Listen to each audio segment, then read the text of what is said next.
Oh my goodness. How are we all doing today? At least I like the boat shoe. Doing excellent. Good. Welcome. Game week. Let's roll. Fire away. What have you seen on film with Missouri State? From Missouri State, a defense that wants to be pressure oriented. Okay. And I know, Coach, I talked about this, and you're all aware that obviously coaching change. Who's the head coach now? His involvement in the defense seems to be pretty high. So multiple, diverse. Want to put pressure on the quarterback. You can see that. I think you're going to look at, some experience that they have coming back. They lose a few pieces, and it sounds like they brought in a few transfers that they're looking that will be helpful for them. So, as any first game, sometimes you never know what you're going to get, so you always got to be prepared. And hopefully we're trained well enough that whatever we get, we'll be ready to handle. When did you first start looking at them? Started looking at Missouri State? Yeah. Last April, I think that was the first time I saw film of them. Okay. And then what's the progression from there? Just quickly. Okay, so when you know the schedule, so you do your spring football. And usually in the middle of your spring football, for us, we would do a quick analysis of what the upcoming season's opponents would look like in terms of if there's anything unique or unorthodox that we feel like we need to make sure we spend a little more time preparing for. You go through spring football, and then when spring recruiting occurs, late April and May, our analysts and GAs who aren't in the road spring recruiting will deep dive and break them all down. Our first half of the season. And then we get off the road, so they have all the data, they have all the information. We get off the road, we get into June, and in June we'll spend time breaking down our first half of the season opponents in depth. And then you get into August for fall camp, and you start installing those things in players. Is the stupid question, but is the breakdown different than the game plan for them, or when did that start? Well, the game plan starts when you start looking at it. Okay. Right. So the data that you would get, when I say data, I'm talking about they played this coverage this percent of the time, or this front this percent of the time, and then you'll have certain ideas right out the gate and say, okay, this is the kind of things we need to do to attack it. Cool. Yep. So it's ongoing and long. Sure. Yep. Do you feel like you're going to have your full playbook available with Jalen's back? Or Absolutely. Yeah. And we talked about it before, and I know in other meetings that we've had here, at least in this football season. One of the advantages of having so many players coming back and returning is that you have, and it's a credit to our players, because we do things, and we could adjust and adapt and tweak so easily, and they just go, okay, got you, let's do it, makes sense, right? Or hey, let's go back and do this. Remember we did this 2 springs ago? Yeah, I remember that. Okay, great. And so, yeah, we have access to all of it. Daniel Highshot comes back. What are the kind of expectations you have for him? And I guess the running back room as a whole. Pound the rock. That's the expectation for the running back room. I told those guys, and this applies to all of our offensive skill players, we want to see if we have erasers. Did I talk about that in here before? Erasers? Okay, the eraser is the guy who's got the ball in his hand and has the ability to erase a bad block or a bad play call and make something happen. And when you look at high-level football and teams that are really good, and you look at football at the next level, there's erasers all over the field. And some people don't notice it because it might be a gain of -1 that turns into a gain of 5, but that's pretty significant. It's easy to see a highlight where a guy goes for 50, right?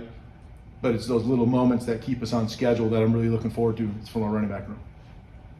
Does how well Cole Ballard's done in the fall give you more freedom with Jason to do things with him? Yeah, we've talked before about, our best players will always going to find creative ways to put them on the field. So that applies to all position groups. But he's developing really nicely, fall camp. We saw Keaton Quebec on the depth chart yesterday, and I know it's largely for special teams reasons, but what did he do to kind of impress you guys on the offensive side? What did Keaton do to impress us this fall camp to get himself on the depth chart? Yeah. The same thing that anyone that's on that depth chart has. They've been very reliable, and they've been very dependable. He's practiced. He's grit through uncomfortableness, right through fall camp, dove right into wanting to learn the playbook. He's tough. He wants to be physical. Those kind of attributes show up on special teams a lot. And he's allowing himself to really diversify his skill set as a player and learn positions beyond just playing an X or just that, this or that. He's really wanting to take that on. And of course, physically being able to do that. For you guys in week one as an offensive coordinator, what are some of the things that you look for that make you feel confident going into a big week 2 game? Well, you want to support and reinforce your thoughts of what you think you're going to be good at, right? The things that you think you're going to be well at, right? And you go play a game against somebody else, because how long has this been? You know what I mean? How many months since you played another team? And you finally get to line up against somebody else and do what you hypothesize, right? Here we go way back to when we learned in elementary school the scientific method, right? Is that what they call it, right? You hypothesize what you think you're going to be able to execute well. And you never really know that till you start playing games. Now, experience and doing a lot of really good reps in fall camp and spring football certainly can help you form that hypothesis. So you're looking to go out there and execute well the things that you believe your players to execute well. It's a balancing act. I had someone ask me before about, do you worry about showing things? Do you worry about doing this? As far as we're concerned, we don't save anything. Every game is the most important game. So guns a-blazing, if you will. So when you ask about the open playbook, yes, 100%, right? Because you have to play to win the game. And we're going to have to play well. It's a good opponent we have coming in. With that kind of philosophy, I mean, how much pressure does that put on you to just sort of generate new things on a week-by-week basis to replenish what you've used? Well, okay, that's a great question. And you've heard me say this before. You have to evolve week to week. You have to, all right? Because your personnel could change week to week. Who you match up against could change week to week. One week you might feel really good about how your receivers match up outside, and the next week you might not. Or maybe it's in the box or whatever it is. And so you have to be able to sit there and say, okay, we don't like this matchup, but we do like this matchup. What kind of things are we going to do to exploit? So you have to evolve week to week. So I won't use the word pressure. I feel like that's our job, right? Like we should never get bored as a coaching staff coming up with ways to make sure that we're moving the football down the field and letting our players do what they do well, right? And so you have to continue to be creative. And I think it really starts with the staff that I get to work with.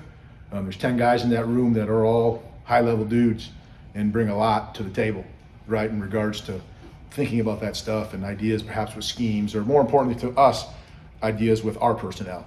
What are we doing well? What can we do more of or less of? Andy, I saw on the depth chart it was KC4 Cardell. I mean, you got a pretty deep group there, and has Trevor had a good camp? Awesome camp. All three of those tight ends had a fantastic camp. It's going to be a huge advantage for us as a football team to have 3 tight ends that are really good, and a good backfield group, and a group of receivers that we've talked about before, and some depth. And what a great, awesome, I'm not going to use the word problem, but I'll say, what a great problem or challenge to figure out ways to use all these chess pieces creatively. It's a lot of fun. Is there an ideal play number for you guys? I know it was low 60s last year with some of the rule changes could go down. Is there a kind of target number that you're going for each and every game? No, it's hard to go into a game and say the goal is to have this many snaps, right? It's how many ever it's necessary, right? Or how many you have. I think what you want to get to the point of is at the end of the day, the number one stat is your points per possession on both sides of the ball. So when we have the ball, we need to score. How many ever plays that takes, right? Okay, so. But no, when we've talked at length about the rule changes and how that would maybe potentially impact the game, and when you look, there's a spectrum still, right? It seemed to be, at least in week 0, that there was a few less statistically speaking, but, right, you've heard me say before, statistics lie and liars use statistics. So, over the course of a season, when you get a lot of snaps to really evaluate that, to see how much it's really shaving off. I did see some people jokingly say, yeah, we took out all this time, but there's about 7 minutes more commercials, so, right, whatever, right? But we're just going to play however many it takes, because in the past we've had snaps where games we're playing 100 snaps, we've had some we're playing 50. Whatever we got to make sure that we're just capitalizing on how many of our opportunities we get to get the ball. If things go well and it's third, fourth quarter, is there an itch to get a bunch of guys in game 1? Does that enter your mind? Do you want to try to get a taste for especially some of the younger guys? Well, when you talk about either being up or behind, right, a amount to feel like you'd want to rotate guys in, you want to make sure that the people who are going to play have earned the right to go on the field and play. And one of the things we talk about is that we're not just going to be this participation deal where you get to just play because you're on the roster. You got to earn it. I mean, you earn those things because you're out there playing and you're practicing, right, to do that. So To answer your question, yes, you want to be able to get guys in the field and play and give them some quote unquote live bullets to make sure that you can evaluate them and develop and all those sort of things. But, you know, you don't necessarily have a at-length plan for all that kind of stuff because you assume every game that you play is going to be a 4-quarter plus game. Andy, one of the true freshmen on the depth chart was Calvin Clements. What have you seen from him? Great development for his first year of college football, right? First year of college. He was here in the spring. We sang his praises then and have continued to do that throughout this fall camp. I've seen him continue to develop, which is exciting for his future as he goes. Anything else, Coach?